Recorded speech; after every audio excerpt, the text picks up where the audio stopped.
All right. So, you know what I say, better late than sorry and better late than never.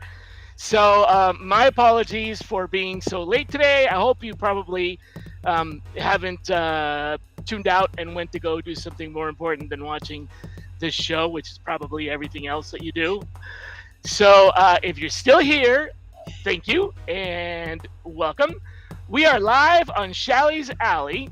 It is Friday, September 15th. I don't know why I always say that because what am I, a clock or something? But, anyways, it is Friday, September 15th, and our guest today is Gabi Preston-Phypers from, if you don't know this, which maybe you do, from Tooled Up Raccoons. Okay, so first of all, uh, hilarious. Secondly, what the hell? How did you? That's got to be my first question. How did you come up with the name of a company, which I assume this is your company because you're all like CEO and founder? How did you name Tooled Up Raccoon? First of all, Tooled Up. What does that mean? And why raccoons? Tell me the story. So, Colin, here's the story. So, me and my husband used to run a recruitment agency together, and when we decided in this world of geniusness that we should actually create a tech company to help sources be better, it was at that point on LinkedIn where everyone was like, what's the most stupid question you've ever been asked in an interview? Okay. Right? Like the best question in the world. And there's all this dribble about... Tell me about your experience. Oh, that's even worse. It's like so cringing. It's like, oh God, can we all get a little bit more creative in this world? Tell me about yourself. How do you... Tell me about yourself. Where do you see yourself in 10 years? Yeah, I'll have your job in 10. Actually, make that 5. You can just have a break now. It's fine. But for us, like the question that came out, like the question that people kept asking was, what animal best represents you? Okay, it's a question I hate more than anything in the world in an interview. But it kind of got me thinking. And when we were naming the company, it's like, well, actually, what animal best represents a recruiter? And my husband, being the man that he is, was like a lion, a tiger, and you kind of got this posturing, right? You get the vibes. And I was like, well, what about a raccoon? A dragon. And he was like, why? And he was like, well, because people hate them, but then they love them. They kind of want them. And then raccoons rummage through rubbish all day. They're scavengers. They're scavengers. And then actually, the more I Googled it, like, do you know the black mask that they have, the black fur? It's camouflage. Actually, it's not. It's minimized glare from light when they hunt at night. So I was like, that's a recruiter sitting late at night, kind of scavenging for candidates. Yeah, okay, nope, you lost me there. But keep going. I like it. I'm in this, okay? So if we decided I turned the light on, but I'm too old for low lighting. I also have a backlit keyboard, but anyway, keep going. Oh, Joe, I've got one as well. It lights up and everything. I need to have it lighting up. It's suddenly like dark outside. I'm like, what the hell am I doing? So that's mine's also like remote. Oh, look at you. See, I can't be trusted because I'd probably like get angry and like throw it off the desk or something. At least when it's connected, it'll bounce back. So that's the raccoon element of it. And then the tooled up bit was, how do I say this? So I didn't always used to be in recruitment.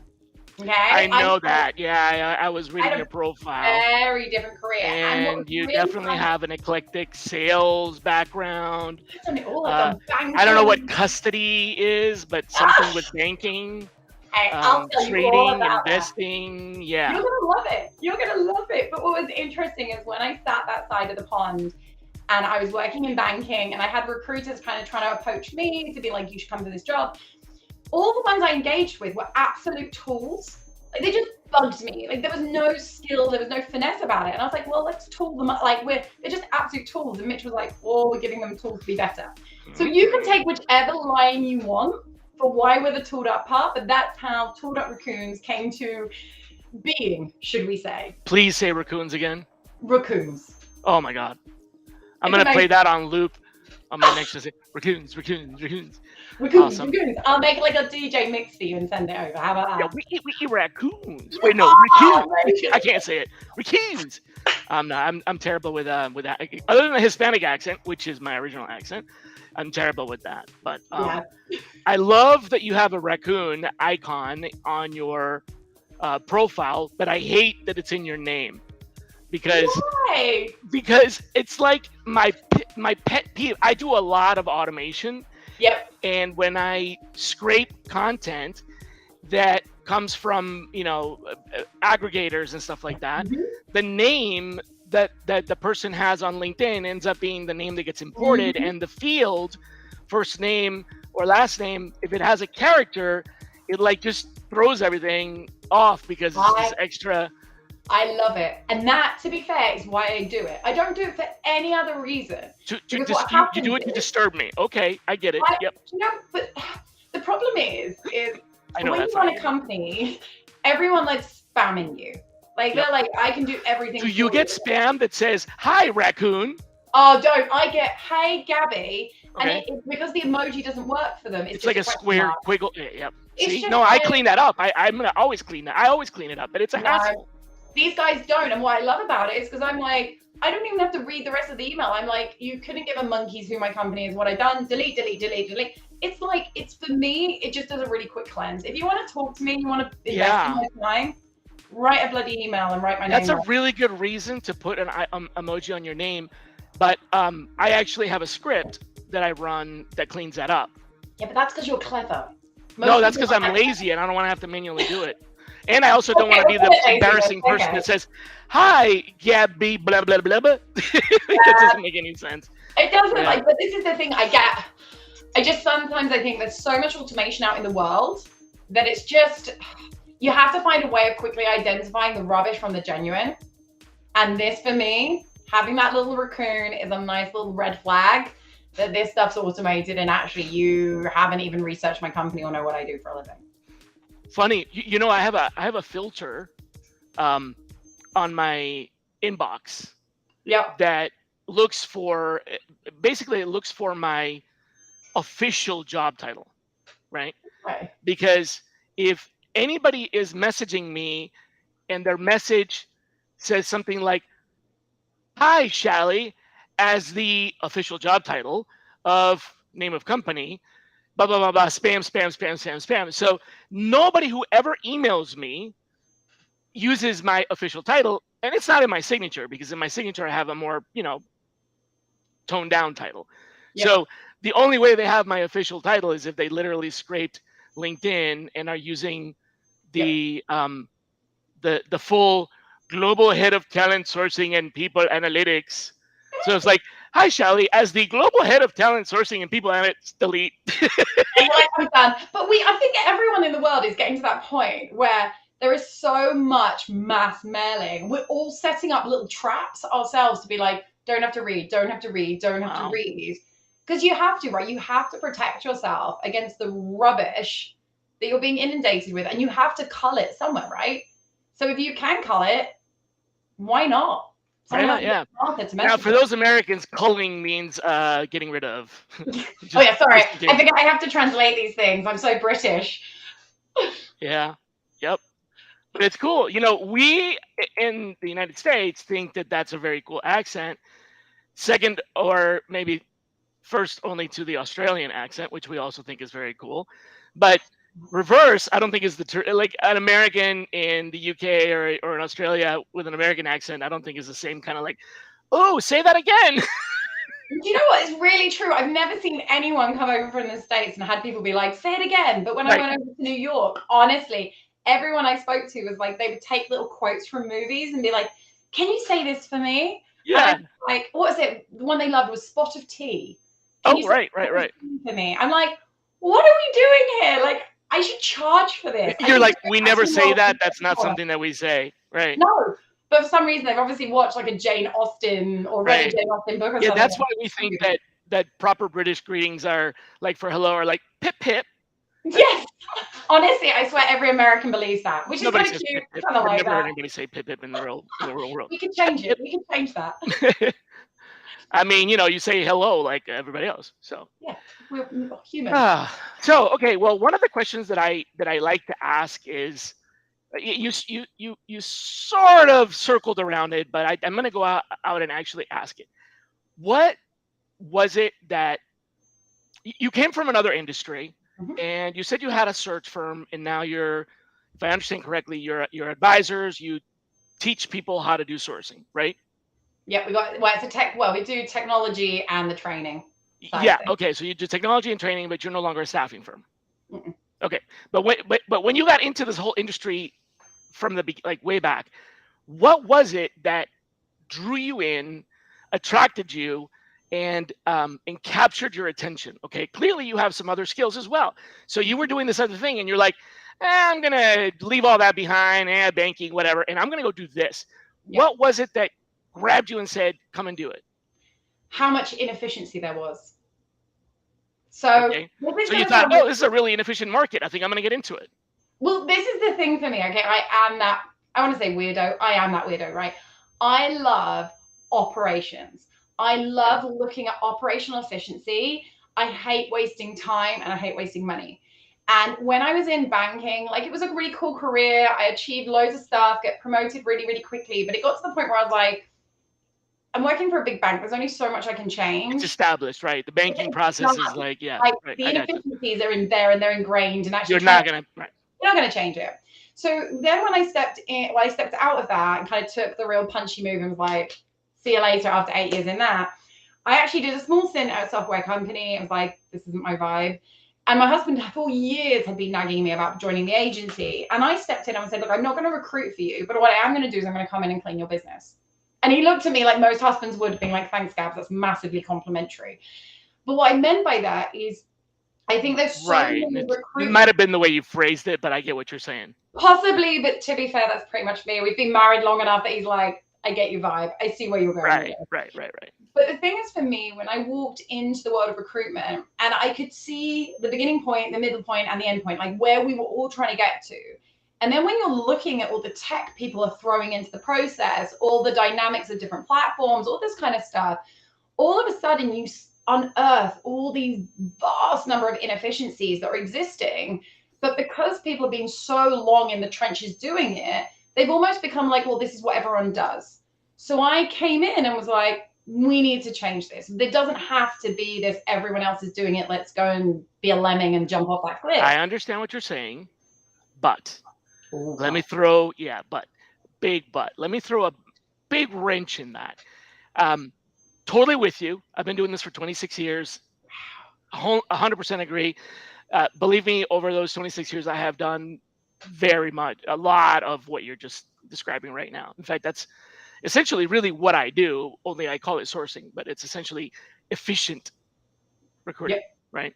Because sourcing is a part of recruiting, and it's not a separate job. It is a specialty, not a separate job. It's not like you are a sourcer, you belong here, you're a recruiter, sourcing is a part of recruiting, marketing is a part of recruiting, so it's the same kind of concept, but really it's about optimizing efficiencies is really what it is. So I've been doing this for a very long time, and you're in another country.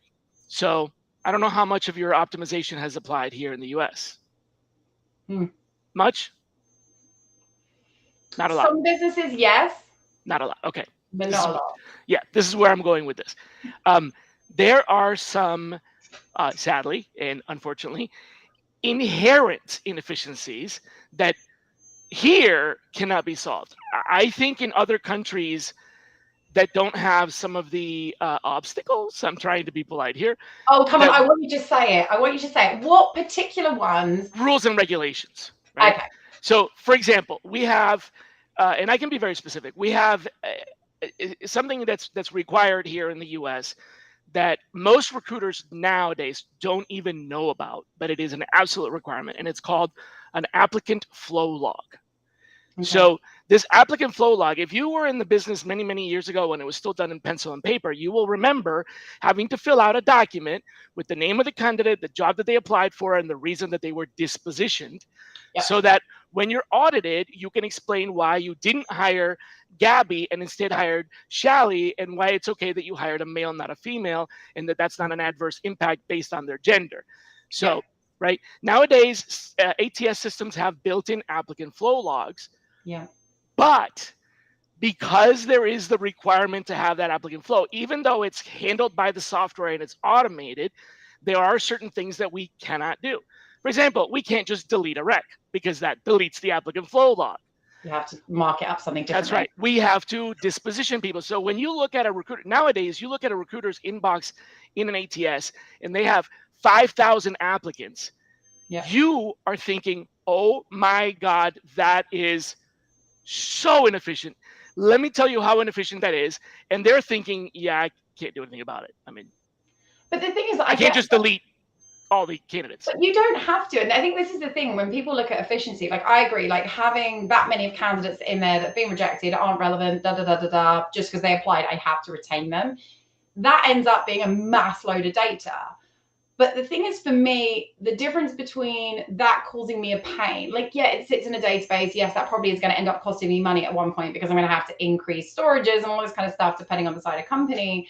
And let's be honest, every tech company in the world is like, well, you can hold 5,000 records. Oh, by the way, there's an extra charge of like 20 quid. Yeah, but I'm talking about you have to disposition them to close out the rec.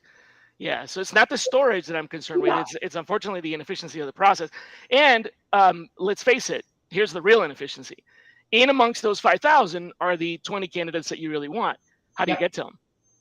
Well, this comes down to the technology you're storing in, right? As far as I'm concerned. And this is where, honestly, from what I've seen in my bubble and the companies I've been interacting with, data gets stored in a graveyard and it gets dumped and left to die, and you will never dig it back out again. Because a lot of these platforms, and this is where the disconnect happens, okay? A lot of people go and buy technology because it looks shiny and sexy and Mm-hmm. And they buy it based on this kind of shiny object, right? Sure. They aren't being taught how to acquire technology in a smart way and ask smart questions. So questions like that, right? Sure, granted, but data in, how do I get it out? But you have to keep it in there because of the law. Absolutely. But the thing is, just because you have to keep it in there should still be a data set that you should be able to access and pull out. So like you said, if there's 20 people in it, with that data that's being held, you've just bought a technology stack to hold it, right? That's what we've done. Mm-hmm. You have to hold it in there. If there are 20 people in there, that means there are potentially 20 people, let's call it 20, right? There could be 50, there could be one. You need to have a mechanism and a way that is efficient to go and get that data out. If you have adopted a piece of technology that you can't go and hunt for those candidates to refine them and pull them back out in an efficient and optimum way, you made a really stupid purchase. That's every ATS though. So everybody made a stupid purchase, is what you're saying. But then this is the thing, right? Everybody made a stupid purchase. Well, yeah. I think you're right. I'm okay. We don't disagree there, but that's what I'm saying is this is a built-in inefficiency. It is. And I think, but for me, a lot of that inefficiency is driven as well. Like when you look at a lot of those technologies that are built and designed for recruiters, they're not actually built and designed by recruiters, by people who have actually had to handle what's happening. And that takes me to the second point that I was going to make about that. That's exactly right. So here we go to the second one. So you've got things like applicant flow logs, and there are many others, right? It's not just that. There are regulations that you have to post the job. Yep. So therefore you are forced to take applicants, even if, right? And the appropriate response, by the way, the appropriate response from the market to a recruiter posting a job to every job board with a description that isn't very specific is that candidates apply to every job. So you're essentially causing the problem yourself by posting jobs like that. But anyway, we're required to post it. And so there's all these regulations. But here comes the biggest problem of all in this technology space. And that is that because of this rule in the United States, where most of the software comes from, it doesn't come from other countries. And if it did, it can't work here because of this reason. All these ATSs are not tracking candidates. They're not tracking applicants. The whole name is a complete misnomer. An applicant tracking system doesn't track applicants. An applicant tracking system tracks requisitions. The life cycle is around a requisition. Think about it. What do you do in an ATS? Open requisition, fill requisition, close requisition. Yep. Doesn't have anything to do with candidates. So by default, the system is designed to manage a workflow of an activity that, being a process-oriented person, the workflow centers around open rec, close rec, open rec, close rec. The candidates apply and apply and apply and apply and apply and apply. The system itself is just, the design of the system is inherently and permanently flawed. So the best way to solve this efficiency problem is quite literally to blow up the ATS. It should not exist. But this is but it's required. Come back to my earlier point about looking at the recruitment process and being like, what makes sense and what doesn't make sense. Like what you've just shared makes complete sense. And I'm sure there are loads of people watching this nodding, going, you're so right, you're so right. But then what are they going to do next month? They're going to go and pay for that bill for that ATS.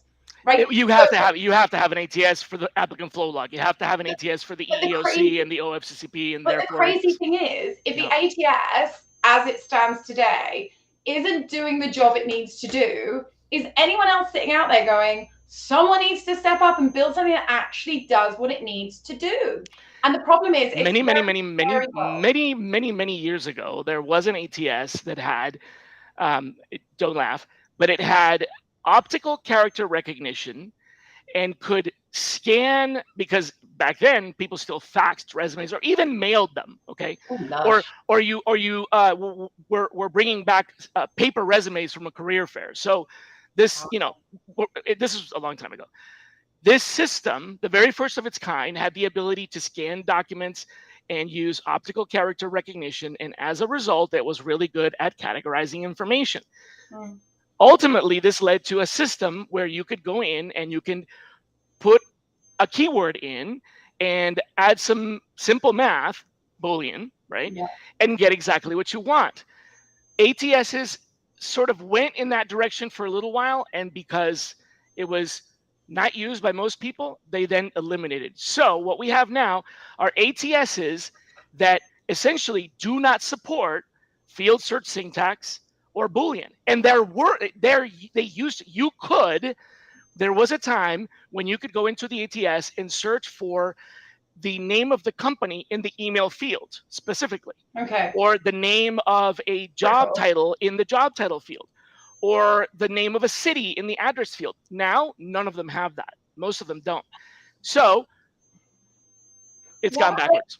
The thing, and I think this is the problem. You can right? imagine how efficient that would be to be able to search that way. I know, right? Like, oh my God, to be able to search something, heaven forbid. Like, But why it's on gone. earth would It's we gone. ever do that in recruitment, Boom. right? Delete it. Yep. But this Gone. is the thing that gets me, and this is the struggle I always have within the recruitment space. And this is me coming in kind of with a different background and kind of seeing things very differently and not being corrupted by the standard, is when technology tries to push a boundary like that ATS kind of equivalent was trying to do, allowing you to search through it, etc.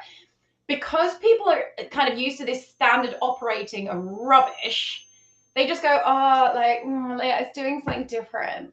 And it takes them a while in society for a wave of change to come through recruitment, no matter how much it makes sense, right? It takes a wave of people to go, this is now how you search in this stuff. This is why you should search in it. And it's part of the mission I'm kind of going through and the conversations I'm having with people being like, why are you using a filter in this platform? Like, look at where it's broken. Come on, kids. And especially in the world we're moving to where there's more and more applicants online. And the technology and the number of candidates that are just sitting there, they can't be categorized by filters. Oh, but Gabi, now we have artificial intelligence, and recruiters and sourcers are going to be obsolete because you can push a button on your AI system that matches the requisition with the candidate, and you get the perfect candidate. That is going to solve every problem that has ever existed in recruiting.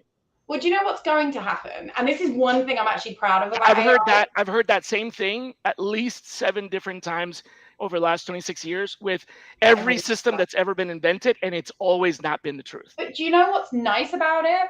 I would like for it to be true. The part of AI, the people that it kills are the people who just weren't very good at the job in the first instance. The people who are exceptional at what they do, who are true recruiters, who are like, I know how to hunt. I don't just post a job and wait for magic to happen. I know how to hunt. I know how to engage. I know how to deal with my candidates. I know how to deal with my clients. I need to know how to deal with my hiring managers.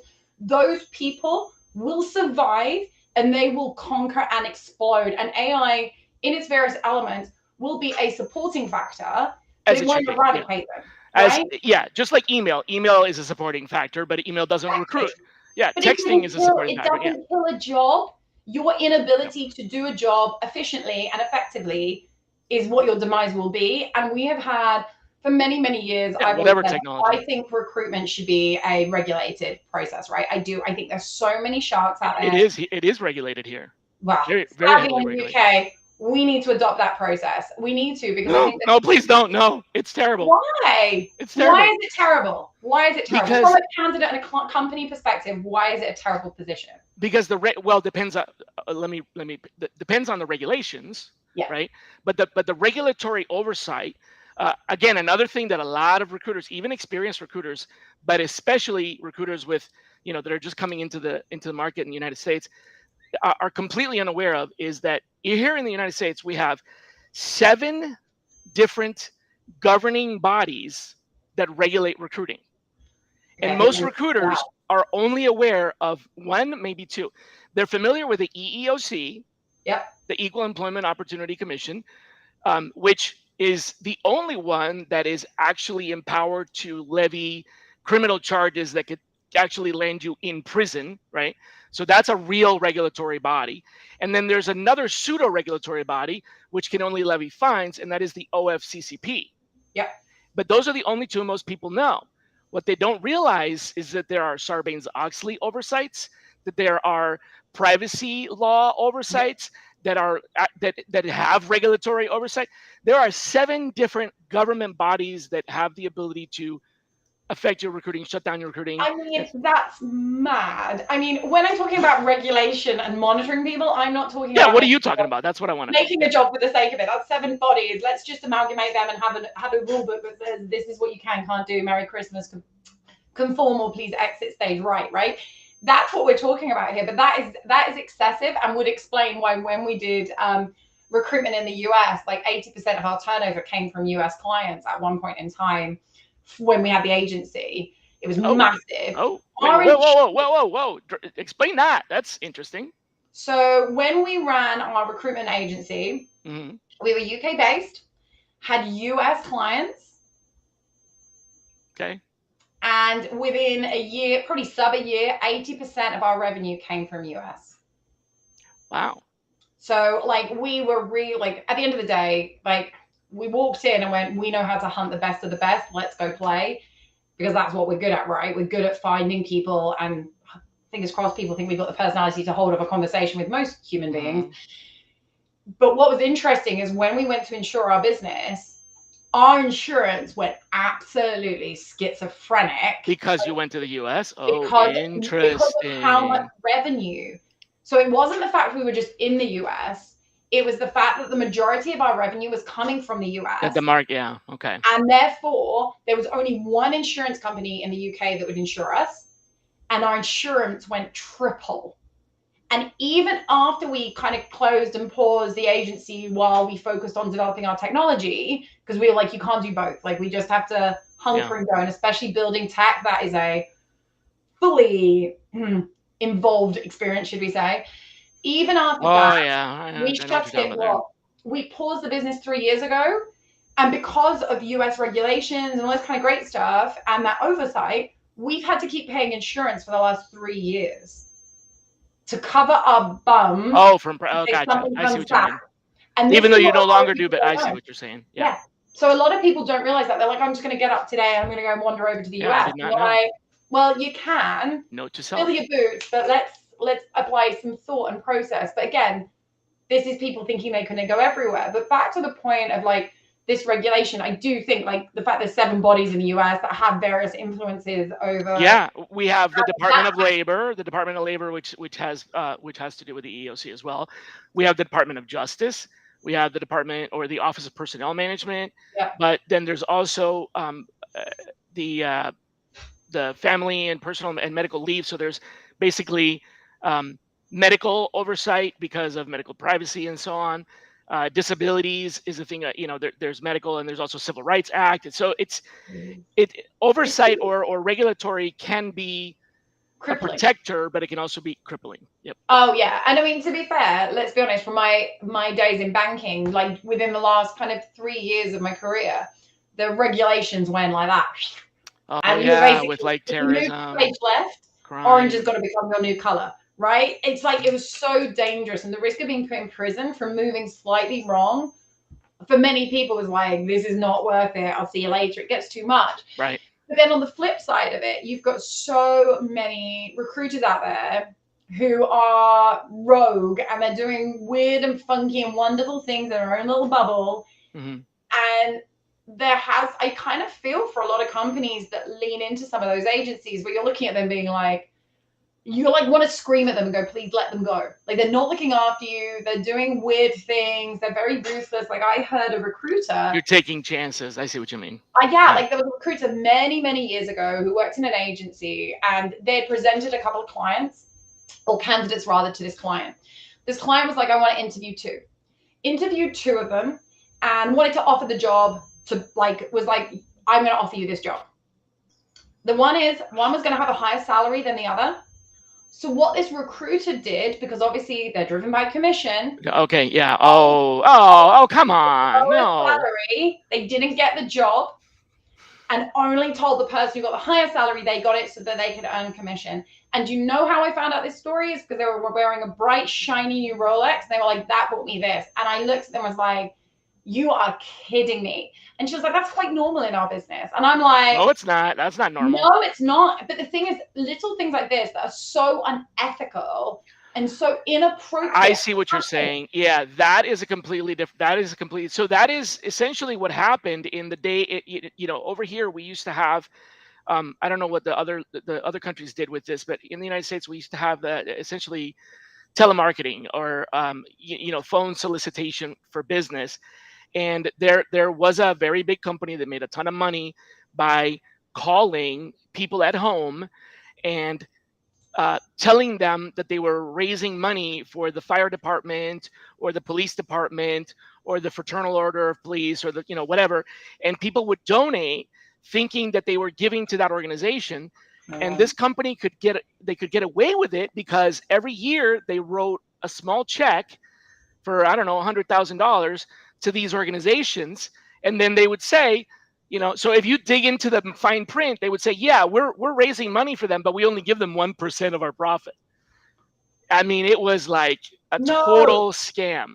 But the thing is, there's so much of that happened. That was now, it is illegal. I mean, that is illegal. But I see what you're meaning. As it should be. Yeah, but it wasn't.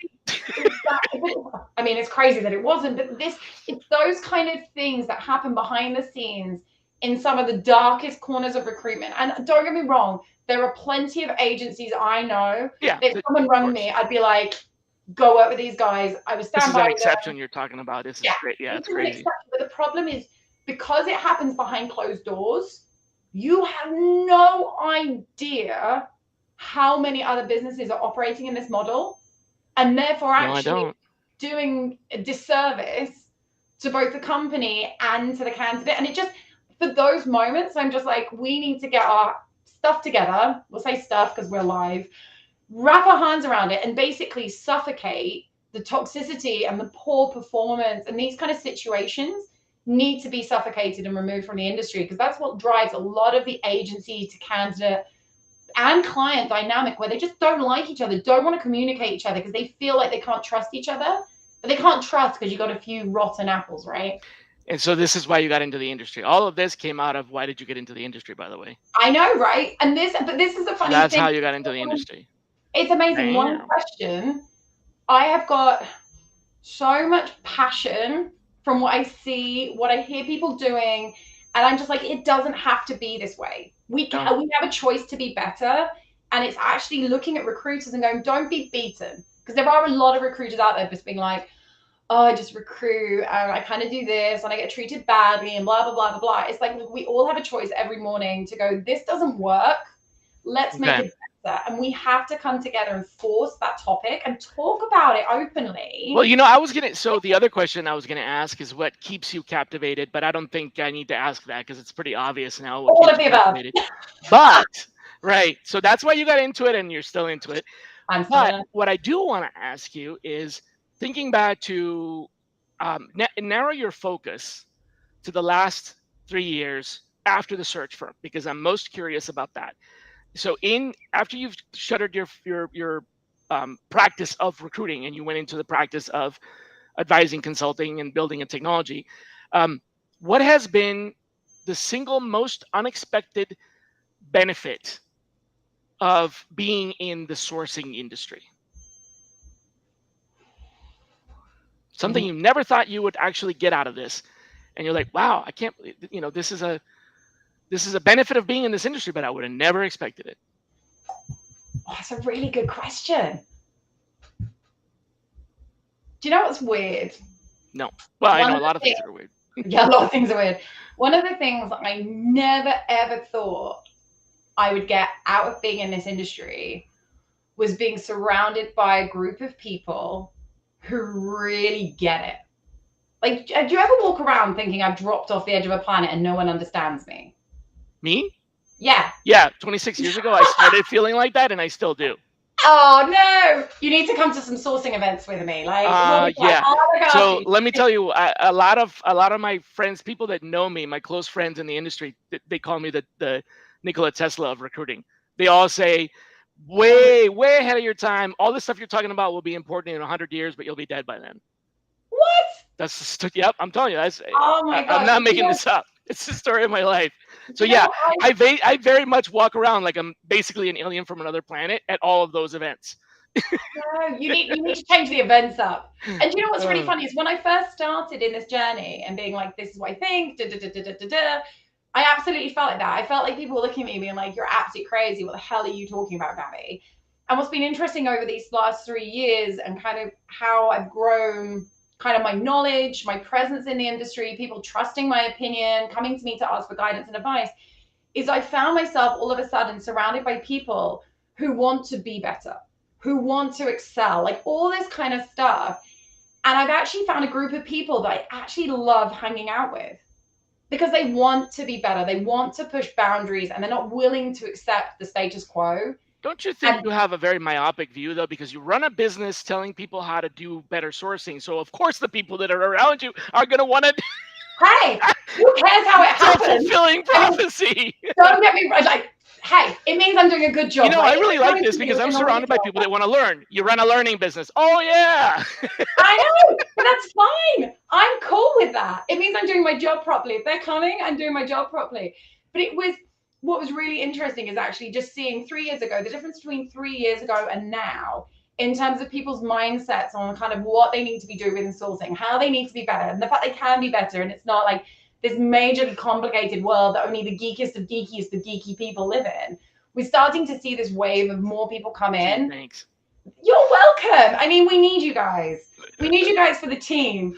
But there are people who find that overwhelming, right? I've definitely spoken to people that are like, I can't do Boolean, it's maths. I'm like, And or not. That's it. You're done. I Boom. know, right? I always say to people, I'm like, when was the last time you used the word and? I was like 2 seconds ago when you got on this call with There's me, bullying. Yeah. right? You're doing it. And it's just been fantastic just to see how the industry is starting to shape and mold around recruiters getting the fact they need to step up and that it's fun and it's enjoyable. And that's kind of been my biggest kind of surprise. I thought they'd be harder to convert, Okay. but they all want to be better. And I love that. It's that mentality in recruiters. There is this commonality amongst Yeah, them. you know what? That's true. I think the way that you phrased it, um, is that's a true statement. In general, when it comes to not so much in recruiting or in the old school recruit, but in the sourcing space and people who want to learn sourcing, who are recruiters, so they're recruiters that want to source there's definitely a much bigger appetite and interest and curiosity in improving and getting and sharing and getting better collectively. In the old ways of recruiting, it was the opposite. It was very much it's our trade secret, let's hold it. And I think I've had conversations with other guests on the show about this. I think it originated from the back in the agency days, maybe even before your time. The agency mentality was you own the candidate. So this is my candidate. And if you made a placement with that candidate, you got a commission, right? But that isn't really even in modern agencies, that isn't the case. Now some agencies still have candidate ownership, but a lot of modern agencies pull their candidates and everybody wins when they make a placement, even if Shally found the candidate and Gabi was the one that made, so nowadays that's changed. And I think that's where the mentality came from, is that sort of hoarding mentality. It's mine. Yeah. Now that isn't the case. So we're a lot more at liberty to help boost each other up. Yeah. I mean, but what's interesting is I've definitely, like, there was a client I spoke to a couple of months ago and it was so weird. I was like, right, we're going to do this. We're going to level you up. Blah, blah, blah, blah. I was like, do you want to bring your colleagues in? And she was like, no, like really firm on it. And I was like, this is mine. I'm the one that wants to learn. Do you know why? Because what they do is they have a team of recruiters, and when a job comes in, do you know what they do with it? They throw it right in the middle, and you grab. And whoever gets the best candidate first, like you're all like hunting and trying to get there first. Oh, that's So nasty. it's like a mass competition. And I'm looking at her being like, boiler room? how are you That's like a even boiler room. hunting? It's such a weird mentality. So there are those kind of dog eat dogs, but I definitely agree with you. We're starting to see that world of we're in this together to get our candidates, like get our like the clients we and companies we support, the best talent. Let's all hunker in and push forward in whatever dynamic that does. And I think a large amount of that for agencies is the way their commission structures have been shifted, right? That drives a lot of decisions people make because it's money, right? It's money. If I give you half of what I was meant to make of 100%, I'm losing. Right. But in the UK, and I think also in other other former British colonies, the tipping mentality isn't there. So, for example, if you are a waiter or waitress in a restaurant in the UK, you're paid an adequate salary, and tips are not a required part of your job. But here, that still hasn't taken place. It's still very much. So I think the mentality here still culturally is still very much of everyone, everyone fends for themselves and has their own, everybody makes their own tips. So there's still a little bit of that I think is the scrappy American culture of make your own way, Which I get though. Like I remember. Yeah, that's how we are. I mean, I'm not criticizing. I'm just saying that's a big difference. Yeah. And I think that's what's always really interesting when you look at the cultural differences in dynamics of agencies in-house in different locations. There are so many additional extra kind of things going on around them, right? Kind of like what you're talking about, like tipping, like how they make their money, how they earn it, kind of that all drives. It's a huge cultural difference. In some countries in Asia and I don't want to come across as ignorant and try to name a country, but there are countries in Asia, for example, where the culture is one where if you require the favor of a god, one of your deities, especially for those countries where there's religions that have multiple gods, if you require the favor of a god, you essentially give them a gift. So basically in those cultures, you bribe your way to get what you want. And that is an accept that, if I want this favor from this god, I essentially bribe them and then I get this favor. So if you translate that to other industries and people in the United States go, well, that country's just corrupt. They're so corrupt. That's not corruption. That's just cultural to, greasing the wheel or giving somebody an incentive for doing something is actually it came from where they were. So the culture that you were raised in and what's considered acceptable really has a huge impact. Massive. And I think that's in other cultures that don't know that, it's hard to operate. Well, this is true. Like we sit there and you talk about agencies, right? Who are like, I'm going to go and operate in this business, in this business, in this country, in this country, in this country. And you're like, that's all they're thinking about is what's my insurance? How do I set up? Do I need a certain number of employees who are in that location? Yada, yada, yada. But they're not actually stepping back and going, what's the cultural differential that could impact how we interact with other people? Think about it, Gabi. Think about it. Here in America, when you do a good job, we tip you. In Asia, we tip you so you do a good job. And we call that a bribe, but it's the same. We're still tipping you. We just tip you before you do it. I mean, that's not a bribe. Well, there's a group of people in the UK, we will not label them, but people know who I'm referring to if we talk about this, that when you pay them, agnostic of what you pay them, what they'll always do is give you some of that money back. So if they did a piece of work for me and they paid me, as a gesture, they would expect me to give a percentage back. Okay, so that's a tip. It's like another kind of a tip, right? Right. It's like a reverse tip. It's like, oh, you paid me 100. Actually, take a tenner back. I only want 90. Again, it's that bond and that relation, and it's an unwritten rule. And it's but it happens in every transaction. But I think so many people out there running businesses, especially like recruitment or agnostic, or anything else really, you have to think about the cultural dynamic of the candidates you're talking to, the companies you're operating with, what is going on in their world, where actually you can be complementary, or are your cultures so extremely different and you're being ignorant of their dynamics and your dynamics that actually you're just going to come at loggerheads before you even get off the marker to actually present candidates and move through that hiring process. Translation for Americans, loggerheads is like butting heads. Yeah, same thing. Oh, yeah. That Brits chatting again. Like, you need like a dictionary. I Like, you gotta need an translate AI for for you, that. man. Can I love anyone it, but I gotta translate for it? translate. Yep.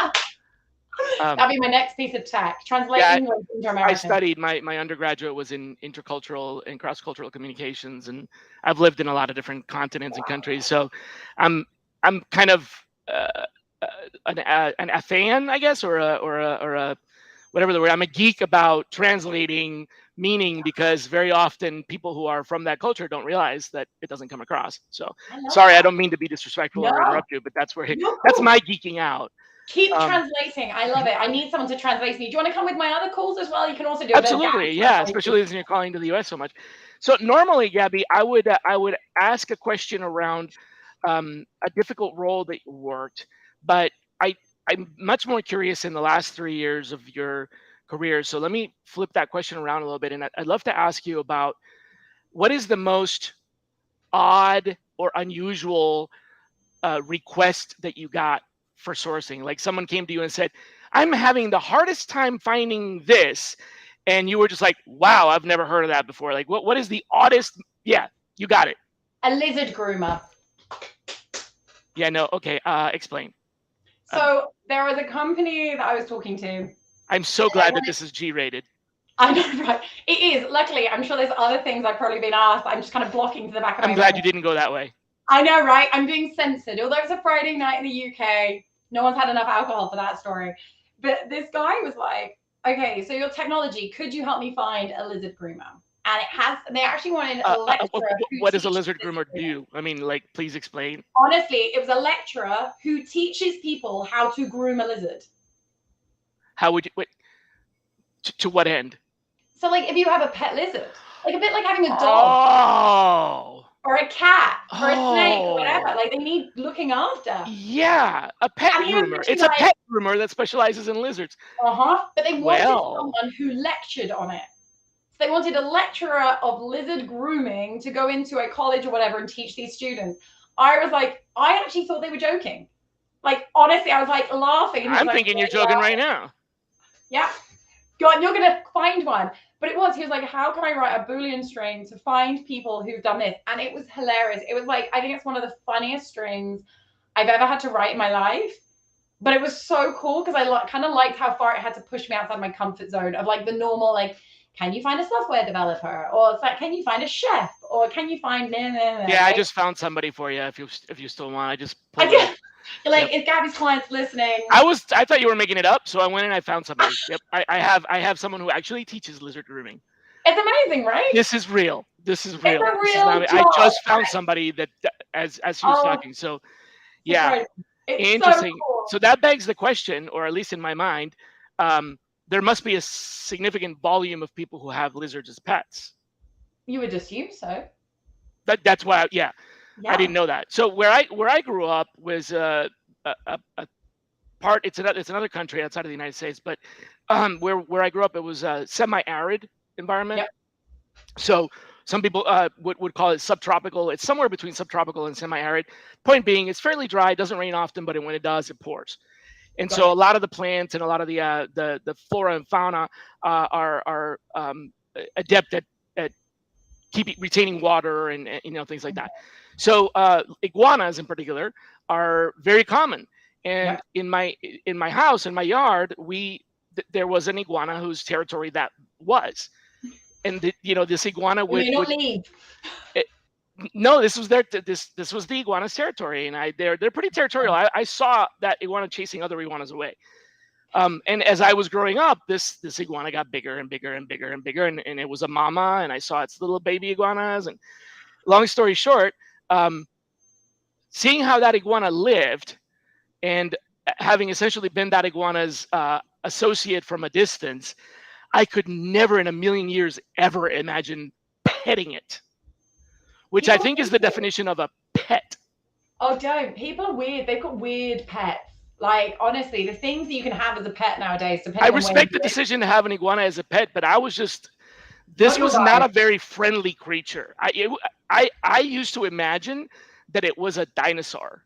I mean, they basically, some of the monster ones are Dinosaurs. This thing, I mean, I knew it when I was, a youth and claimed its territory. And eventually, by the time I left that house and, went to college and all that, it was a massive A monster, reptile. right? Yeah. I wouldn't. Let's be honest. I wouldn't want it as a pet, and I definitely sure as hell wouldn't want to groom that thing. That's what I just said. Yeah, I don't think I'm going to be grooming it. No, It so had very we sharp, won't let you pointy apply things to on that it. job, right? No automatic applying on LinkedIn, okay? You got to promise me this. I know this is Unless an that's exciting what job. you really like. If it makes them happy. But yeah, Unless that you is are the very, weirdest. as passionate as Gabi is about optimizing processes, if you are passionate about rounding out the sharp, pointy things on iguanas, then this I would got be to the do it job for for you. you.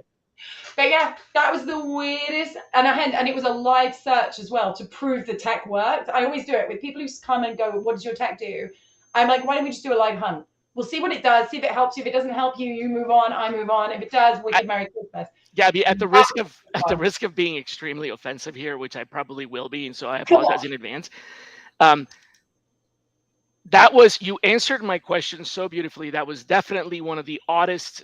I have examples of odd ones, but that was one of the oddest I have ever encountered in my life. Yes. However, I will tell you that is the absolute worst way to prove your technology. No, it's not. It's wicked. Let me tell you why. Because those really odd searches, it took me all of like less than a second to find somebody. Oh yeah. They're easier to find because of their oddity, I know, right? generally speaking.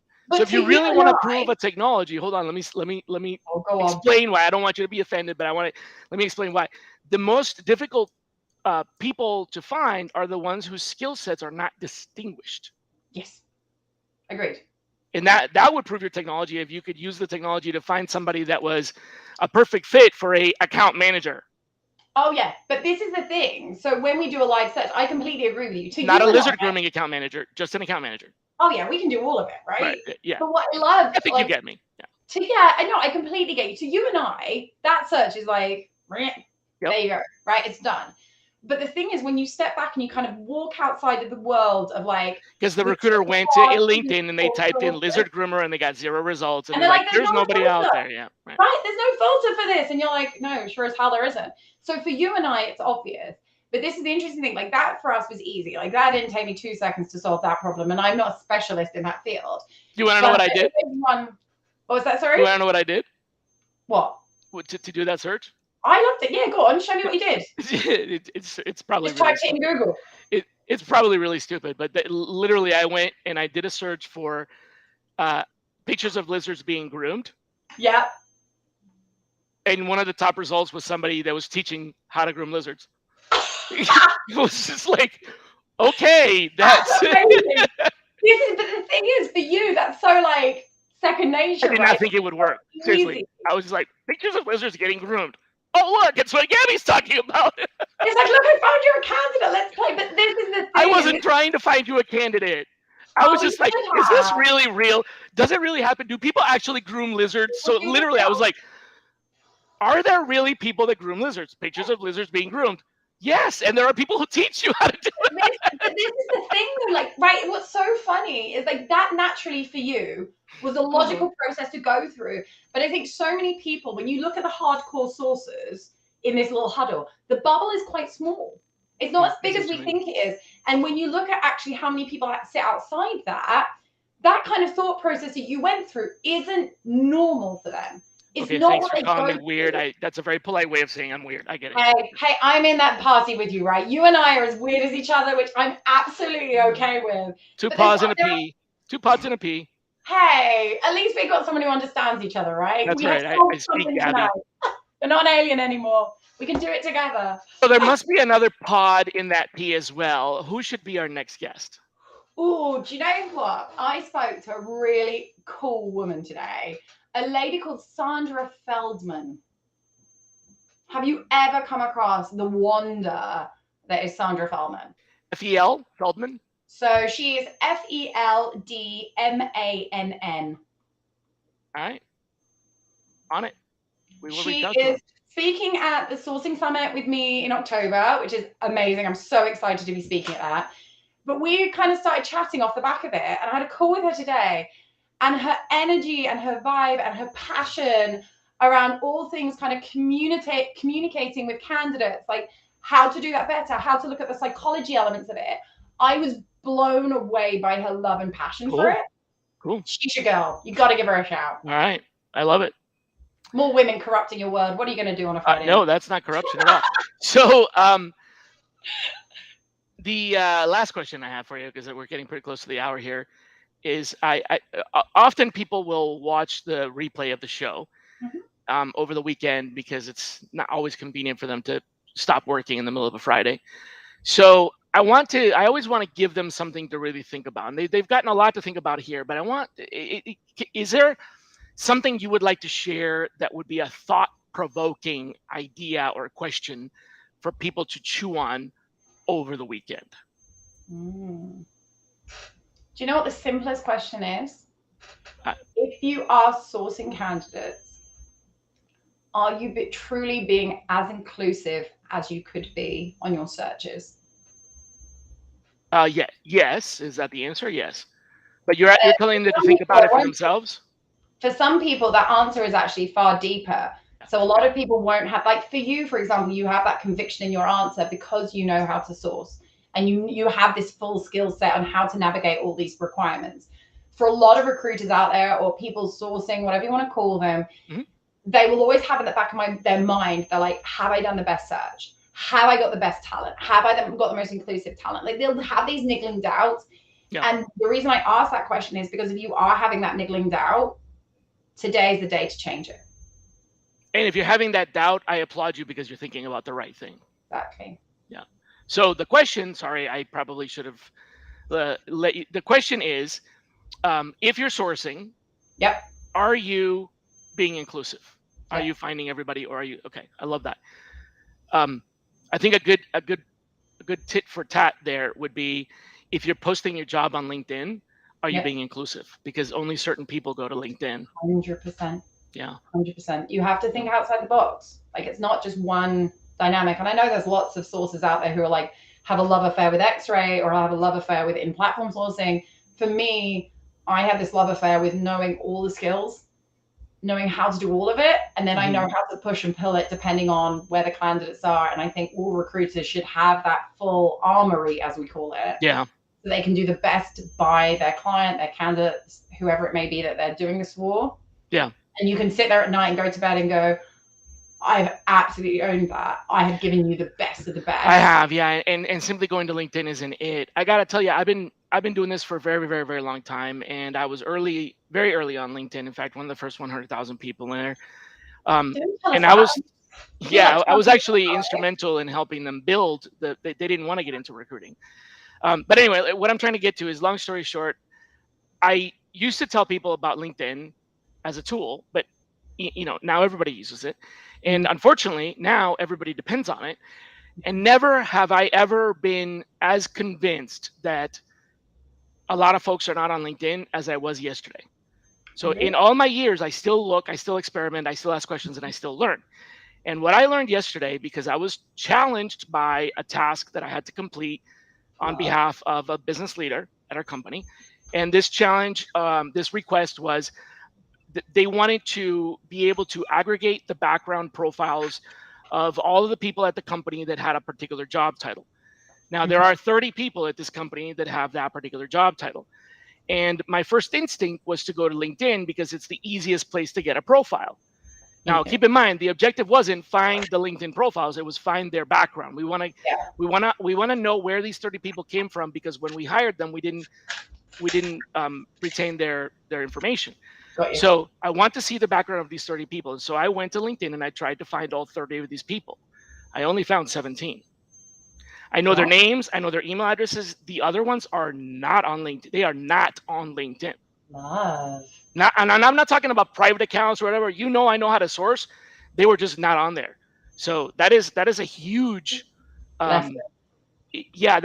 I was shocked. I mean, that means that a little bit less than half, 13 people out of 30 had no LinkedIn. Even though I knew that mentally, I've never had such proof of there's definitely a lot of people that are not on LinkedIn. But again, like that's a fantastic evidence that they're not there. Plus the evidence and kind of more weighting behind the argument of every recruiter should have a full set of skills. Bingo. Oh man, that's the perfect way to end this